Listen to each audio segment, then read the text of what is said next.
अच्छा, बिस्मिल्लाहिर्रहमानिर्रहीम, अस्सलाम वालेकुम। I am doctor Mateen, department of physics, Islamia college Peshawar. याद रखें, सेकंड ईयर कोर्स से related last time we were doing some MCQs और this is the continuation related to that. Okay, इससे पहले हमने कुछ एमसीक्यूज किए थे and now we are coming to MCQ number 13, लेकिन chapter number 11 second year electrostatics.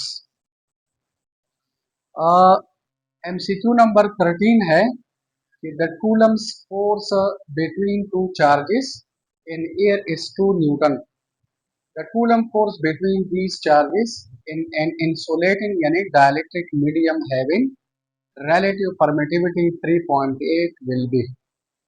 देखिए, कॉन्सेप्ट ये था, हमने डिस्कस किया था कि अगर दो चार्जेस एयर में पड़े हैं, वैक्यूम में पड़े हैं या फ्री स्पेस में पड़े हैं तो इनके दरमियान कूलम फोर्स ज्यादा।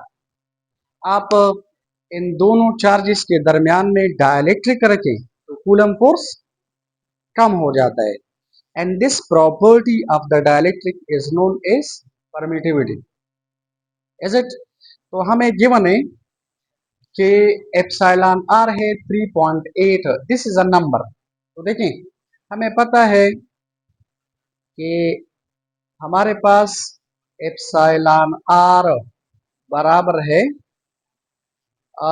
The Coulomb force between two charges in vacuum divided by the Coulomb force between two charges in a medium. Clear? ये फार्मूला है। वैक्यूम में फोर्स ज्यादा, जब आप मीडियम में रखे तो फोर्स कम, तो ज्यादा बाय कम इज ऑलवेज ग्रेटर देन 1। और ये हमने लास्ट टाइम पढ़ा था कि epsilon r is greater than 1 for dielectric medium. Epsilon r is equal to 1 for air या वैक्यूम या फ्री स्पेस।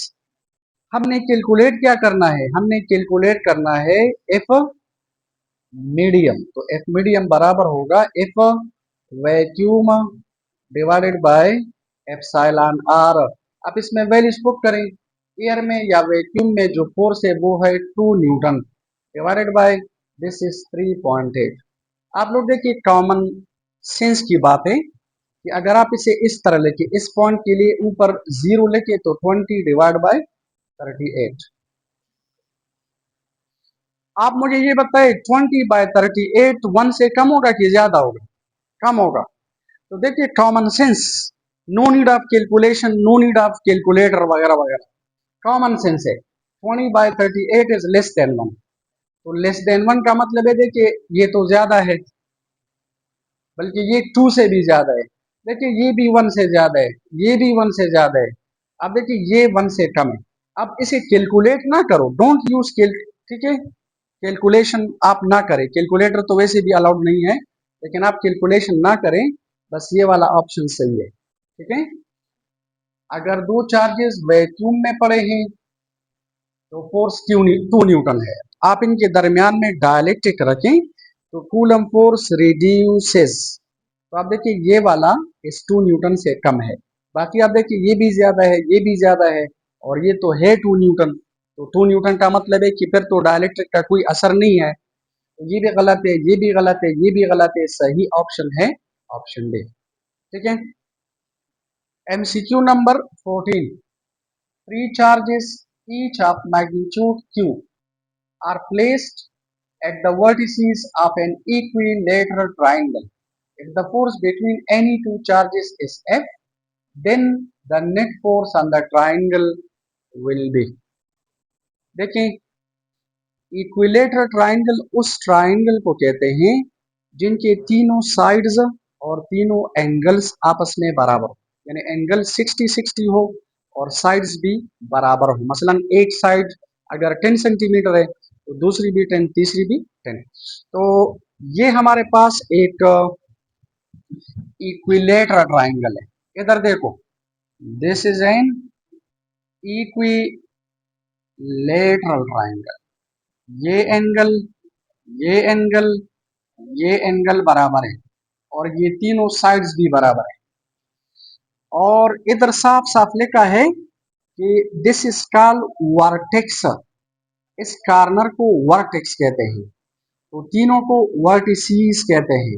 अब अगर इधर एक चार्ज पार्टिकल प्लस क्यू पड़ा है सपोज, और इधर भी प्लस क्यू है और इधर भी प्लस क्यू है, ठीक है, ये डिस्टेंस और ये बराबर है। अब गौर से देखिए, ये चार्ज पार्टिकल इस चार्ज पार्टिकल को रेपेल कर रहा है with the force F, clear. ये चार्ज पार्टिकल भी इसे रेपेल कर रहा है विद द फोर्स एफ, ठीक है। आप गौर से देखें, अगर ये हमारे पास एक्स एक्सिस है और ये हमारे पास वाई एक्सिस है, तो ये वाला फोर्स एक्स वाई प्लेन में है और ये वाला फोर्स भी एक्स वाई प्लेन में है। तो गौर से देखें, इस फोर्स के दो कंपोनेंट्स है, एक इसका एफ एक्स कंपोनेंट होगा और एक इसका एफ वाई कंपोनेंट होगा, अंडरस्टैंड। और सिमिलरली ये जो फोर्स है, एक इसका एफ एक्स कंपोनेंट होगा और एक इसका एफ वाई कंपोनेंट होगा। अब इधर देखें, ये चार्ज पार्टिकल इस चार्ज पार्टिकल को रेपेल कर रहा है, लेकिन ये भी इसे रेपेल कर रहा है। तो ये वाला जो फोर्स है, ये तो अलोंग एक्स एक्सिस है, नेगेटिव एक्स एक्सिस है, फॉरगेट अबाउट दिस, इसका एक कंपोनेंट है। लेकिन देखिए, ये वाला फोर्स प्लेन में है, तो प्लेन का मतलब है इसका एक कंपोनेंट ये वाला है विच इज एफ वाई, और दूसरा कंपोनेंट ये है, ठीक है, दिस इज एफ एक्स। इस फोर्स का एक एफ एक्स कंपोनेंट है, एक एफ वाई है। सिमिलरली ये चार्ज पार्टिकल इसे रेपेल कर रहा है, ठीक है, लेकिन ये भी इसे रेपेल कर रहा है। ये फोर्स तो पॉजिटिव एक्स एक्स डायरेक्शन में है, तो इसका सिर्फ एक कंपोनेंट है, लेकिन ये प्लेन में है। जो प्लेन वाला है, इसके दो कंपोनेंट्स है, एक ये वाला कंपोनेंट है विच इज एफ वाई, और एक ये वाला कंपोनेंट है विच इज एफ एक्स। तो अब आप लोग गौर से देखें, ये F x positive x axis में है और ये एफ एक्स नेगेटिव में है, ठीक है, और सेम पार्टिकल पर है, and these are equal in magnitude, opposite in direction, they will cancel each other. तो एक्स एक्सिस में the net force is zero. इधर देखिए, ये वाला जो फोर्स है, ये जो एफ एक्स है, देखिए ये जो एफ एक्स है, इसका ये वाला एफ एक्स और ये वाला टोटल अलोंग एक्स एक्सिस है, ये दोनों ऐड करो, ये एफ एक्स और ये एफ ऐड करो, तो ये मैग्नीट्यूड में और डायरेक्शन में बराबर हैं, ठीक है, दे कैंसिल ईच अदर। अब देखिए, दे कैंसल। और इधर आप लोग देखें, ये वाला फोर्स नीचे है, ये वाला फोर्स नीचे है, ये फोर्स पैरेलल है और नीचे है, ये फोर्स और ये फोर्स पैरेलल है और ऊपर है। आप इन दोनों को ऐड करो और इन दोनों को ऐड करो, इनका नेक्स्ट जो रिजल्टेंट है वो जीरो आ जाएगा। तो याद रखिए, इस पूरे सिस्टम पे अगर आप अलोंग एक्स डायरेक्शन में देखें या अलोंग वाई डायरेक्शन में देखें, the net force is equal to zero. यानी in a sense, if you calculate the total net force on the system along x-axis, this is zero। और अगर आप total force along y direction में calculate करें, this is equal to zero। it means the total force on the system is zero। तो कौन सा option सही है? ऑप्शन डी सही है। एमसीक्यू नंबर 15 है, the dimensions of the permittivity of a dielectric medium are। dimensions of the permittivity of a dielectric medium या material are। तो कैसे कैलकुलेट करते हैं? You will have to go back to the Coulomb's law. देखिए, according to Coulomb's law मैं इस तरह लिख सकता हूं, ये हमारे पास है कूलम फोर्स एफ सब ई। एफ सब ई का मतलब है इलेक्ट्रोस्टैटिक फोर्स, और इलेक्ट्रोस्टैटिक फोर्स का दूसरा नाम है कूलम फोर्स। ये बराबर है 1/4 पाई एप्सिलॉन नॉट, और इधर आप लोग लेके Q1 Q2 divided by are square. Forget about 4 pi. 4 pi is a dimensionless constant. ये एप्सिलॉन नॉट अगर आप इधर ले आए तो देखिए epsilon naught is equal to, और ये 4 से इधर आ जाएगा, तो this is Q1 and this is Q2 divided by F E multiplied by are square. सही है, शाबाश. तो ये चूंकि डायलेक्ट्रिक है तो I will write here epsilon, और दिस इज आल्सो एप्सिलॉन. शाबाश. अब हमने कैलकुलेशन करना है, डायमेंशंस कैलकुलेट करने हैं. तो डायमेंशंस हम कैसे कैलकुलेट करते हैं? एक मेथड ये है कि ये है चार्ज Q, ये भी चार्ज Q है, इसका यूनिट है कूलम, इसका यूनिट है कूलम, तो आई राइट कूलम स्क्वायर. और नीचे आप देखिए फोर्स है, तो फोर्स का है न्यूटन, और ये है मीटर स्क्वायर, ये है coulomb square divide by newton into metre square. और अगर आप इसे इस तरह लेके लोकेट, ये जो के न्यूटन है, इस न्यूटन की जगह मैं लिख सकता हूं केजी मीटर पर सेकंड, और इधर आप देखिए मीटर स्क्वायर है, this will become metre cube. Understand? शाबाश. और ये मैं इस तरह, ये कूलम स्क्वायर है तो कूलम स्क्वायर, और ये सेकंड इधर आ गए, तो this is multiplied by second. Clear? और नीचे क्या आ जाएगा? केजी, और this is second square, this is second square, और यह आ जाएगा केजी इंटू मीटर क्यूब. अच्छा, अब गौर से देखिए, हमारे पास चार्ज यानी कूलम चार्ज, ये बेस क्वांटिटी नहीं है, करंट बेस क्वांटिटी है, तो I is equal to Q divided by T, तो Q is equal to I into T, तो इसका यूनिट है कूलम, करंट का है एम्पेयर, और टाइम का है सेकंड. तो याद रखिए coulomb squared into second squared, ठीक है ना?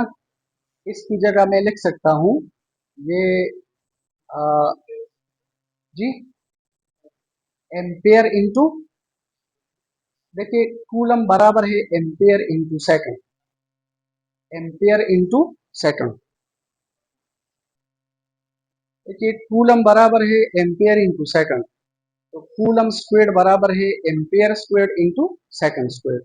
बदल तो उल्टा देखें, इसकी जगह लिखो एम्पेयर स्क्वायर्ड, और सेकंड स्क्वायर्ड, 8 सेकंड स्क्वायर्ड ये है, तो सेकंड पावर 4, और नीचे क्या है? केजी, और ये क्या है? Metre cube. अब गौर से देखें, याद रखें केजी का मतलब है मेस, तो अगर ये मेस ऊपर चला जाए तो m पावर 1. मीटर लेंथ का यूनिट है, ये लेंथ ऊपर चला जाए तो this will be L power -3. Second time का यूनिट है, तो आई राइट T पावर 4, और एम्पेयर की जगह आई राइट A स्क्वायर. तो अब आप लोग देखिए कौन सा ऑप्शन सही है, कौन सा सही है? सही. अच्छा देखिए, इसमें ऑप्शन सी सही है, लेकिन इधर मैंने ये m पावर 1 था, ये मैंने m पावर -1 लेगा, ये m पावर -1 है. अगर आपको ये माइनस नजर नहीं आ रहा, लेकिन दिस इज m पावर -1. अब देखिए m पावर -1, ये kg ऊपर चला जाए, kg is the unit of mass, तो डायमेंशन जब आप लिखते हैं तो kg की जगह लेके capital m power -1. Metre is the unit of length, तो एल क्यूब ऊपर चला जाए एल पावर -3, इज इट? और second is the unit of time, तो टी पावर 4, इधर एस पावर 4 है, टी पावर 4. और ampere is the unit of current, तो करंट का डायमेंशंस हम ए से रिप्रेजेंट करते हैं, और current is a base physical quantity, तो m power -1, l power -3, t power 4, और a पावर 2.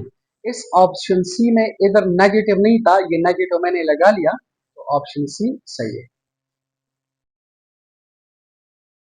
अच्छा, MCQ नंबर 16 है, the unit of electric field intensity is.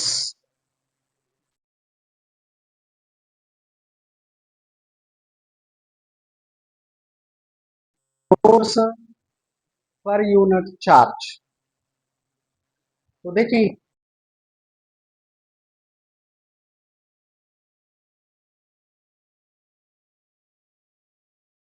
है न्यूटन पर कूलम, यानी ऑप्शन सी सही है, न्यूटन पर कूलम नंबर वन।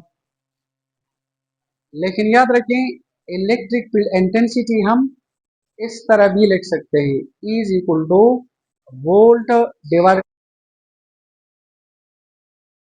इंटेंसिटी बराबर है minus delta we by delta R. The negative of the potential gradient is called electric field intensity. ये formula है। If you are forgetting about this negative and delta V is replaced by V and delta R is replaced by D, तो you are getting this formula. तो याद रखिए, intensity का दूसरा formula ये है, इंटेंसिटी का दूसरा फार्मूला ये है। तो ये है पोटेंशियल डिफरेंस। पोटेंशियल डिफरेंस का यूनिट है वोल्ट और डिस्टेंस का यूनिट है मीटर। तो देखिए, वोल्ट पर मीटर ये भी सही है, लेकिन volt is the unit of potential difference. Potential difference by definition बराबर है work done per unit charge. तो ये वोल्ट की जगह मैं लिख सकता हूं जॉल डिवाइडेड बाय कूलम। अगर आप इस वोल्ट की जगह लिखो जॉल पर कूलम, और ये मीटर अपनी जगह पर। तो आप लोग देखिए, इसका एक यूनिट है वोल्ट पर मीटर। वोल्ट पर मीटर कहां से? इस फार्मूले से, वोल्ट पर मीटर। ऑप्शन ए सही है। ये सी वाला अगर आप देखिए, यहां से जो बेसिक डेफिनेशन है, फोर्स का यूनिट है न्यूटन, चार्ज का यूनिट है कूलम, तो ये वाला भी सही है। और ये वाला अगर आप देखिए, जॉल पर कूलम इंटू मीटर, तो देखिए इस वोल्ट की जगह अगर आप लोग लिखे जॉल पर कूलम, तो जॉल पर कूलम, और ये मीटर अपनी जगह पर, तो ये भी सही है, joule divide by coulomb into metre. Option A सही है, बी भी सही है, सी भी सही है, तो डी भी सही है, ऑल ऑफ इट। तो देखिए, 17 नंबर है, the electric field intensity at a point such that the electron placed at this point would experience a force equal to its weight। Question ये है कि किसी इलेक्ट्रिक फील्ड में जब आप इलेक्ट्रॉन को रखें, तो आपको पता है electric field will exert force on the electron. Question ये है कि अगर ये फोर्स इलेक्ट्रॉन के वेट के बराबर हो, तो इलेक्ट्रिक फील्ड इंटेंसिटी कितनी होगी? फील्ड की जो इंटेंसिटी है वो कितनी होगी? तो आपको पता है by definition, if you go back to the basic definition, याद रखिए इलेक्ट्रिक फील्ड इंटेंसिटी बराबर होती है फोर्स पर यूनिट चार्ज।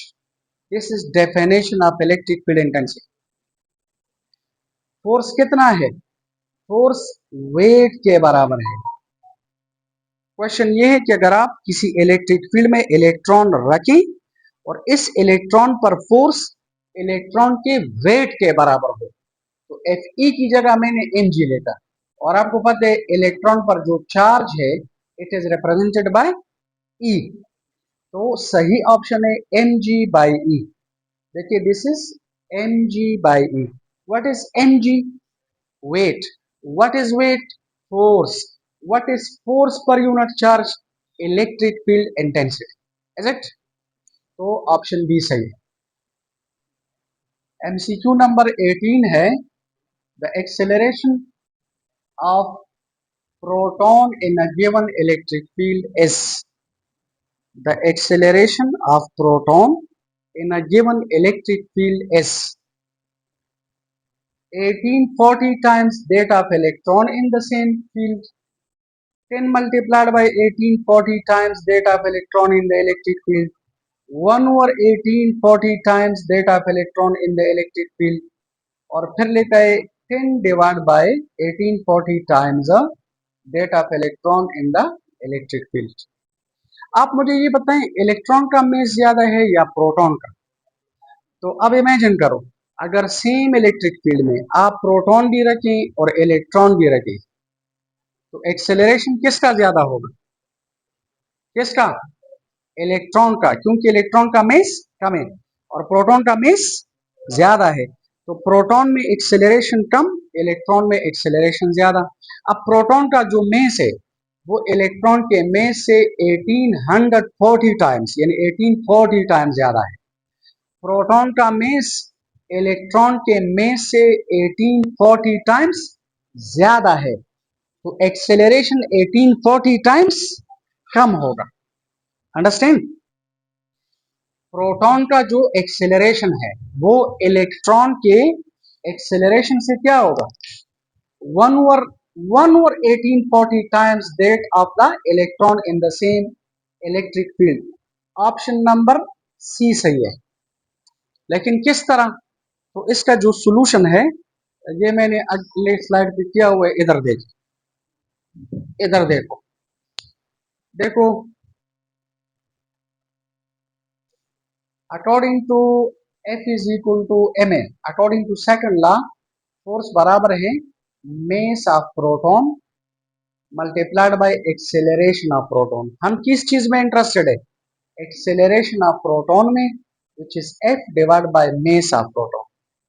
ये मैंने इधर F क्यों लिखा है? क्योंकि फोर्स ऑन प्रोटॉन और फोर्स ऑन इलेक्ट्रॉन ये बराबर है।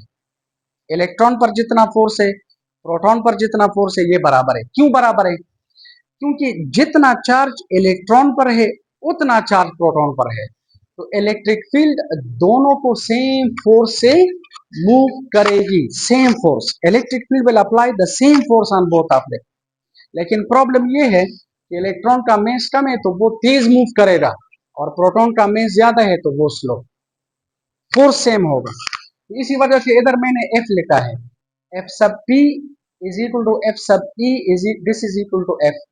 और जो प्रोटॉन का मेस है ये 1840 times of the mass of electron है, यानी proton is a heavy particle, इसका मेस इलेक्ट्रॉन के मेस से इतना ज्यादा है।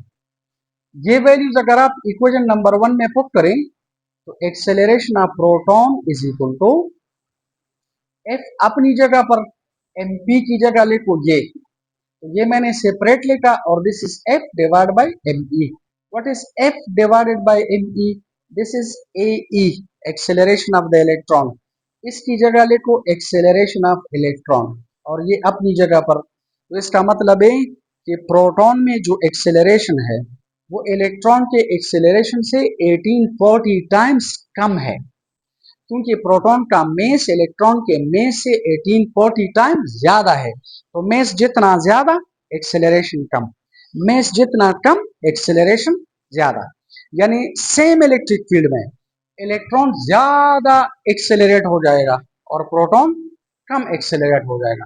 तो प्रोटॉन का जो एक्सेलरेशन है वो इलेक्ट्रॉन के एक्सेलरेशन से 1840 टाइम्स कम होगा। ठीक है।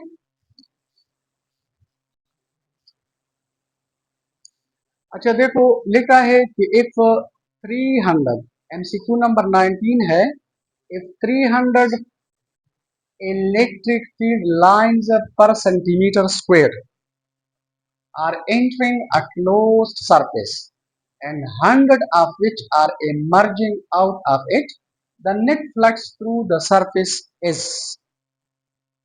तो याद रखें हमारे पास अगर ये एक क्लोज्ड सरफेस है, क्लोज सरफेस का मतलब है according to the Gauss's law, close surface का मतलब है a surface which encloses the net charge, जिसके अंदर जितना भी चार्ज हो और ये चार्ज अंदर से बाहर नहीं जाता और बाहर वाला जो चार्ज है वो अंदर नहीं आता। The surface is said to be closed. Number 1 concept. दूसरा कंसेप्ट ये है कि ये आपको पता है कि पॉजिटिव चार्ज के फील्ड का डायरेक्शन आउटवर्ड और नेगेटिव चार्ज की फील्ड का डायरेक्शन इनवर्ड। तो जरा देखो, हमारे पास सपोज अगर यहां पर let us suppose -3 coulomb negative charge है सपोज, और +1 कूलम पॉजिटिव चार्ज। तो इसका मतलब है नेगेटिव चार्ज की फील्ड का direction inward. Suppose 3 lines are coming, ये जो 300 है इसको मैं 3 से रिप्रेजेंट करता हूं क्योंकि 300 लाइन्स अब मैं ड्रॉ नहीं कर सकता। If 3 lines are coming, clear, if 3 lines are coming, तो आप मुझे ये बताएं how many lines will be going out? 1। अब देखिए 1 लाइन इज गोइंग आउट, इस पॉजिटिव की वजह से 1 line is going out, 3 lines are coming. In other words you can decide कि अगर -3 कूलम नेगेटिव चार्ज है और +1 कूलम पॉजिटिव चार्ज है, तो यहां पर -2 कूलम नेट नेगेटिव चार्ज है। सो व्हाट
अच्छा देखें, दो स्फीयर्स हैं, एक का रेडियस r1 है, दूसरे का रेडियस r2 है।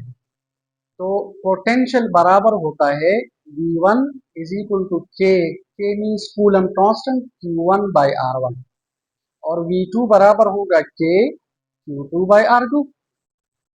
अब हमें ये लिखा है कि v1, ये हमें दिया हुआ है v1 बराबर है v2 विच इज v, दोनों का पोटेंशियल सेम है। अगर दोनों का पोटेंशियल सेम है तो इक्वेशन 1 और 2 कंपेयर कर, ये दोनों कंपेयर करें तो K Q one by R one is equal to K Q two by R two, ये के साथ कैंसिल करो तो we are getting Q one by R one is equal to Q two by R. ये Q one आप इधर छोड़ दे, ये क्यू टू नीचे आ जाए तो डिवाइड, और ये आर वन इधर आ जाए तो ठीक है। तो देखिए Q one by Q two R one by R two के बराबर। अच्छा देखिए, अब आप लोगों की मर्जी है, आप R1 ज्यादा लेते हैं R2 से तो Q1 भी Q2 से ज्यादा होगा।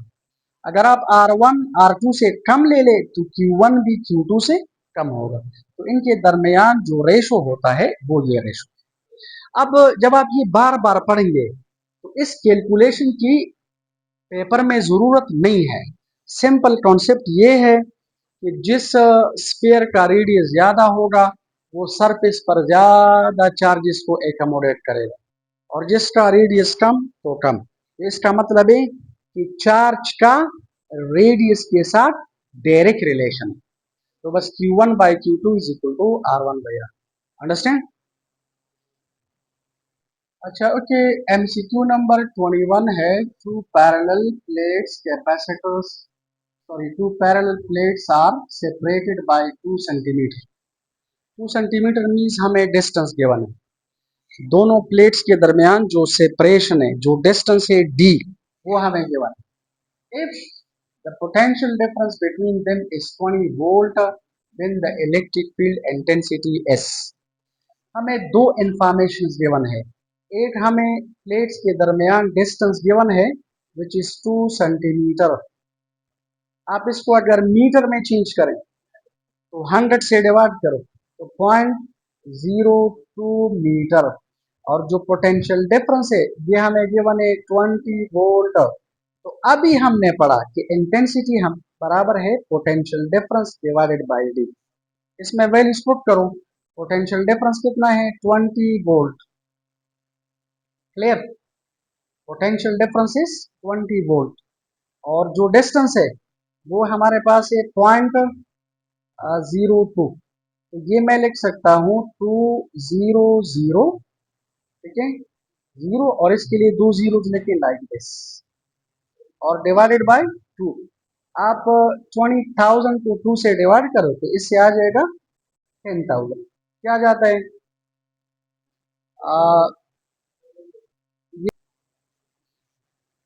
अच्छा देखें, v का वैल्यू है 20, d का वैल्यू है 0.02 मीटर। तो इस पॉइंट के लिए ऊपर दो जीरोस लिखे तो ये 2000 आ जाएगा डिवाइड बाई 2, तो नीचे आ जाएगा 1000, और v का यूनिट है वोल्ट, डिस्टेंस का यूनिट है वोल्ट पर मीटर। आप लोग देखिए यहाँ पर वोल्ट पर मीटर नहीं है, न्यूटन पर कूलम है। तो आपको पता है इससे पहले एमसीक्यू में हमने पढ़ा था कि इंटेंसिटी के दो यूनिट्स हैं, एक न्यूटन पर कूलम है और एक वोल्ट पर मीटर है। ये जो वोल्ट पर मीटर है ये न्यूटन पर कूलम के बराबर, इज इट? क्योंकि इंटेंसिटी का बेसिक डेफिनेशन है फोर्स पर यूनिट चार्ज, तो फोर्स का यूनिट है न्यूटन और चार्ज का यूनिट है कूलम। तो इसमें अक्सर स्टूडेंट्स कंफ्यूज हो जाते हैं कि यहाँ पर तो वोल्ट पर मीटर नहीं है, क्लियर? तो इंटेंसिटी का दूसरा यूनिट है न्यूटन पर कूलम। तो कौन सा ऑप्शन सही है? ऑप्शन नंबर बी सही। सीक्यू नंबर 22 है, a number of charged drops कोएलिस लफ्ज का मतलब है कंबाइन हो जाना। अगर a number of charged drops आपस में कंबाइन हो जाते हैं तो which one of the following quantities does not change? ठीक है, याद रखें, if you consider charge drop, तो चार्ज ड्रॉप का मतलब है it is behaving like a capacitor, क्योंकि इस पर चार्ज है। अब दो ड्रॉप्स आपस में कंबाइन हो जाते हैं तो इसका मतलब है, सपोज अगर एक चार्ज पर let us suppose 1 coulomb charge है तो 2 पर 2, 3 पर 3, 4 पर 4, ठीक है ना, means they are behaving like a capacitor. तो गौर से देखो, आपको पता है जब चार्ज बढ़ जाता है तो चार्ज बढ़ने से पोटेंशियल बढ़ जाते हैं, पोटेंशियल डिफरेंस बढ़ जाता है। यहाँ पर लिखा है which one of the following quantities does not change. तो देखिए लिखा है पोटेंशियल, पोटेंशियल बराबर होता है के क्यू डिवाइडेड बाय आर। आप मुझे ये बताएं, if a number of charge drops are coalescing with each other, तो आप मुझे ये बताइए चार्ज बढ़ जाएगा कि कम हो जाएगा? चार्ज कम हो जाएगा कि बढ़ जाएगा? बढ़ जाएगा। जब चार्ज बढ़ जाता है तो इट मीन्स पोटेंशियल बढ़ जाता है। चार्ज बढ़ने से पोटेंशियल, तो याद रखिए पोटेंशियल चेंजेस, चार्ज चेंजेस। देखिए charge means energy, electrostatic energy changes. Capacitor क्या स्टोर करता है? चार्ज। कैपेसिटर क्या स्टोर करता है? एनर्जी। तो देखिए potential changes, charge changes, electrostatic energy changes, capacitance does not change. Why? Because according to the equation of capacitor, Q is equal to CV. तो C is equal to Q by V। अगर charge बढ़ जाता है potential भी बढ़ जाता है तो ज्यादा बाय ज्यादा remains a constant। इधर लिखा है which one of the following quantities does not change। इनमें से कौन सी क्वांटिटी चेंज नहीं करती? तो कैपेसिटेंस डजंट चेंज, बाकी तीनों जो है दे आर चेंजिंग। तो याद रखिए C is the correct option. शाबाश। अच्छा देखें, एमसीक्यू नंबर 23 है, two charges one of which is Q1 is equal to 3 microcoulomb और Q2 -1 माइक्रोकूलम है, are separated by a distance 100 centimetre. कहते हैं the electric potential is zero at a point. Electric potential कहां पर zero होगा? तो नीचे लिखा है 25 centimetre from Q2, 75 centimetre from Q2, 50 centimetre from Q2, 33.4 centimetre from Q2। अच्छा देखिए, ये दो चार्जेस है, सपोज एक चार्ज है पॉजिटिव विच इज +3 माइक्रोकूलम और दूसरा है Q2 which is -1 microcoulomb. They are separated by a distance of 100 centimetre. इनके दरमियान डिस्टेंस 100 सेंटीमीटर है। क्वेश्चन ये है कि किस पॉइंट पे पोटेंशियल जीरो होगा? किस पॉइंट पे पोटेंशियल जीरो? मैं अज्यूम करता हूं कि let the potential is zero at a point, at this point which is at a distance x from Q1। याद रखिए ये जो पॉइंट है जिस पर पोटेंशियल जीरो है ये Q1 से ज्यादा डिस्टेंस पे और Q2 से कम डिस्टेंस। वाई? क्योंकि इधर इस पॉइंट पे इसका पोटेंशियल और इसका पोटेंशियल मैग्नीट्यूड में बराबर, लेकिन इसका पोटेंशियल पॉजिटिव होगा, इसका पोटेंशियल नेगेटिव होगा, एक दूसरे को कैंसिल करते हैं, the net potential will be zero. तो देखिए पोटेंशियल बराबर है के क्यू डिवाइडेड बाय आर। गौर से देखो ये चार्ज ज्यादा है तो ये डिस्टेंस भी ज्यादा होना चाहिए, तो ज्यादा बाय ज्यादा रिमेन्स कांस्टेंट। ये चार्ज कम है तो ये डिस्टेंस भी कम होना चाहिए, तो come by come remains constant. तो तब इसका पोटेंशियल और इसका पोटेंशियल यहाँ पर मैग्नीट्यूड में सेम, इसका नेगेटिव इसका positive, they will cancel each other and the net potential at this point will be zero. तो हमने वो पॉइंट कैलकुलेट करने यानी इसका डिस्टेंस पोजीशन कैलकुलेट करना है, इधर फ्रॉम Q1 या फ्रॉम Q2 जहां पर पोटेंशियल जो है वो जीरो के बराबर हो। तो इसका जो कैलकुलेशन है वो अब नेक्स्ट स्लाइड पे कर रहे हैं। अच्छा देखें, the potential at that particular point from Q1 is Q1 divided by R। R यहाँ पर कितना है, X। और द पोटेंशियल V2 कितना होगा, K Q2 divided bye R2। R2 कितना था, 100 माइनस X। टोटल डिस्टेंस 100 था, 100 से X माइनस करो तो ये डिस्टेंस रह जाएगा। अब हमें गिवन है कि इस पॉइंट पे टोटल पोटेंशियल जीरो है। अगर टोटल पोटेंशियल जीरो है तो V1 और V2 के ये वैल्यूज इधर पुट करें तो इज इक्वल टू जीरो। ये वैल्यू अगर आप इधर लिखें और ये वैल्यू इधर आ जाए तो दिस विल बी नेगेटिव, तो वो के साथ कैंसिल, तो वी आर गेटिंग लाइक। अब आप ऐसा करें, इसे क्रॉस मल्टीप्लाई करें, इसको इसके साथ मल्टीप्लाई करो, इसको इसके साथ मल्टीप्लाई। Q1 का वैल्यू है 3 माइक्रोकूलम और ये 100 माइनस x अपनी जगह पर is equal to minus Q2 का वैल्यू है minus 1 microcoulomb multiplied by x। ये माइक्रोकूलम माइक्रोकूलम के साथ कैंसिल और ये माइनस माइनस के साथ कैंसिल, तो वी कैन, देखिए आप कैंसिल करें, सॉरी, सो यह आ जाएगा 300 minus 3x is equal to x। ये x अगर इस साइड पे आ जाए minus 4x is equal to, और ये माइनस 4x इधर छोड़ दें, ये 300 उधर, तो माइनस माइनस माइनस कैंसिल, तो x इधर छोड़ दे, ये 4 नीचे आ जाएगा। 300 को 4 से वो डिवाइड करो तो x is equal to 75 centimetre.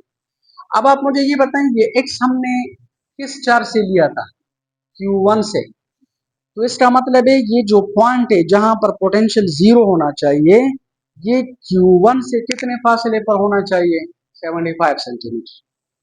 Q2 से कितने फासले पर होगा, 100 माइनस x, यानी 100 माइनस 75, 25 सेंटीमीटर। तो 75 सेंटीमीटर फ्रॉम Q1 होना चाहिए और 75 centimetre from Q2। 75 from Q1 or 25 centimeter from Q2। Now if you are going back to the question, तो ऑप्शन में अगर आप लोग देखें कि देखें ऑप्शन में क्या है, इधर लिखा है 25 सेंटीमीटर फ्रॉम Q2, ठीक है, 75 सेंटीमीटर फ्रॉम Q2 और 50 सेंटीमीटर फ्रॉम Q1 और 33, तो कौन सा सही है, शाबाश, इसमें कौन सा सही है, 25, देखिए 75 सेंटीमीटर फ्रॉम Q1 था, तो 25 सेंटीमीटर फ्रॉम Q2, तो कौन सा ऑप्शन सही है, ए, ऑप्शन नंबर ए सही है, शाबाश। अच्छा देखें, लिखा है a particle carrying a charge of 5e। 5e का मतलब है कि इस पार्टिकल पर 5 इलेक्ट्रॉन्स के बराबर चार्ज है, is it, falls through a potential difference of 25 volt। ये है potential difference। तो what would be the energy acquired, energy acquired means energy gained by the particle in joules। तो आप मुझे ये बताएं पोटेंशियल डिफरेंस का डेफिनेशन क्या है। पोटेंशियल डिफरेंस का डेफिनेशन है work done per unit charge. Work means energy, energy हम कैपिटल यू से रिप्रेजेंट करते हैं, मल्टीप्लाइड बाय क्यू। हमने एनर्जी कैलकुलेट करनी है तो this is Q multiplied by V, तो एनर्जी आ जाएगी इस पार्टिकल पर जो चार्ज है ये 5e के बराबर है। आई राइट डाउन हियर 5e और ये वोल्टेज हमें गिवन है 25 वोल्ट, तो ये आ जाएगा U is equal to 5 multiplied by 25, 125, सही है, वोल्ट। और इलेक्ट्रॉन पर जो चार्ज है 1.6 × 10⁻⁹ कूलम, तो मैं इसे इस तरह लिख सकता हूँ 125 multiplied by 1.6 10 raised to power minus 19 coulomb into volt. याद रखिए कूलम इंटू वोल्ट का मतलब है जूल। इधर देखिए चार्ज का यूनिट है कूलम, पोटेंशियल डिफरेंस का यूनिट है वोल्ट। कूलम इंटू वोल्ट का मतलब है एनर्जी, एनर्जी का यूनिट है जूल। तो therefore the energy is 125 multiplied by 1.6 10 raised to power minus 19 joule. तो कौन सा ऑप्शन सही है? ऑप्शन नंबर सी सही।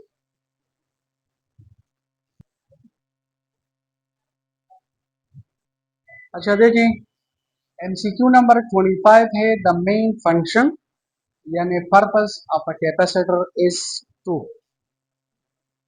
कैपेसिटर का मेन फंक्शन क्या है? चार्ज को स्टोर करना, और चार्ज को स्टोर करने का मतलब है एनर्जी को स्टोर करना। क्लियर? ए हमारे पास for example this is one plate of a capacitor. Capacitor क्या करता है? एनर्जी चार्जेस को स्टोर करता है। चार्जेस को स्टोर करने का मतलब है एनर्जी को स्टोर करता है।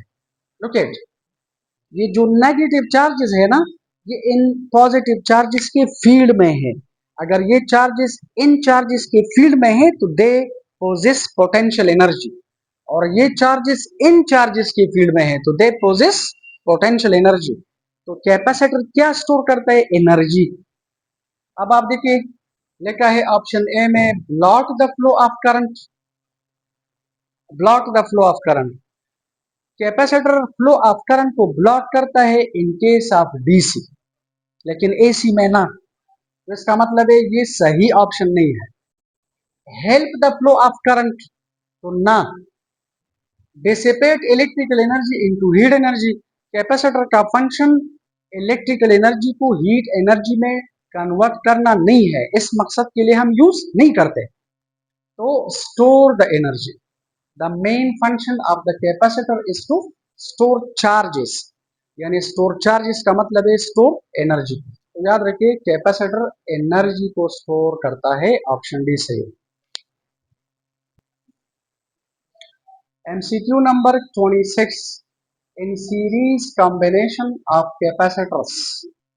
जब आप कैपेसिटर्स को सीरीज में अटैच करते हैं, वो डेरिवेशन की तरफ हम नहीं जा रहे, हमने डायरेक्ट फार्मूला अप्लाई करना है। क्योंकि शुरू में हमने पढ़ा था कि फिजिक्स में सबसे इंपॉर्टेंट चीज फार्मूला है। तो याद रखिए सीरीज कॉम्बिनेशन में हम ये देखना चाहते हैं कि आप कैपेसिटर्स को अगर सीरीज में अटैच करें, आप 3 कैपेसिटर, 4 कैपेसिटर, 10 कैपेसिटर सीरीज में अटैच करें, तो all of them are behaving like a single capacitor. अब हम ये देखना चाहते हैं कि वो जो सिंगल कैपेसिटर है उसकी कैपेसिटी बढ़ गई है या कम हो गई है। तो सीरीज के लिए हमारे पास ये फार्मूला है। मसलन 3 कैपेसिटर्स है, for simplicity I am going to take 2 capacitors ताकि आप लोगों को इजीली समझ आ जाए। तो सीरीज के लिए फार्मूला है 1/CE is equal to 1/C1 plus 1/C2। Clear? याद रखिए जब आप लोग कैपेसिटर्स को सीरीज में अटैच करें तो जो नेट कैपेसिटेंस है, एक इक्विवेलेंट कैपेसिटेंस है, वो कम हो जाती है, क्योंकि ये 1/CE plus 1/C1 plus 1/C2 है। अब किस तरह? तो फॉर एग्जांपल हमारे पास फॉर एग्जांपल C1 है 2 फेराड और C2 भी है 2 फेराड। तो अगर आप यहाँ पर कैलकुलेशन करें तो this is half and this is half. C1 की जगह 2 लिखो, C2 की जगह 2 लिखो, इसका एलसीएम क्या है 2, इधर आ जाएगा 1 plus 1 is equal to 1/CE। तो 1/CE इज 2/2 विच इज 1। और अगर आप CE कैलकुलेट करें, इसे उल्टा करो तो CE 1 को उल्टा करो तो 1 फेराड आ जाएगा। आप मुझे ये बताएं कैपेसिटेंस हम कम हो गई कि ज्यादा हो गई? कम। तो सीरीज में हम कैपेसिटर्स क्यों अटैच करते हैं? In order to minimise the capacitance.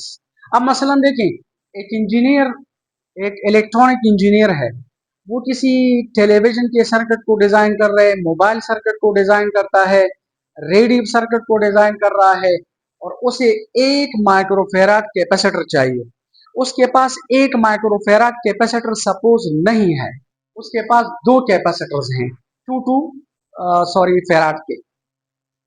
तो engineer is always a very good mathematician, वो क्या करते हैं, इन दोनों कैपेसिटर्स को सीरीज में अटैच करते हैं, कैलकुलेशन करके इससे 1 फेराड कैपेसिटर आ जाता है। अब आप मुझे ये बताएं कौन सा सही है, the total capacitance increases, the total capacitance decreases, the total capacitance remains constant, none of the above. कौन सा सही है, द टोटल कैपेसिटेंस डिक्रीजेस। अगर आप कैपेसिटर्स को सीरीज में अटैच करें तो याद रखिए net capacitance equivalent capacitance decreases, ठीक है।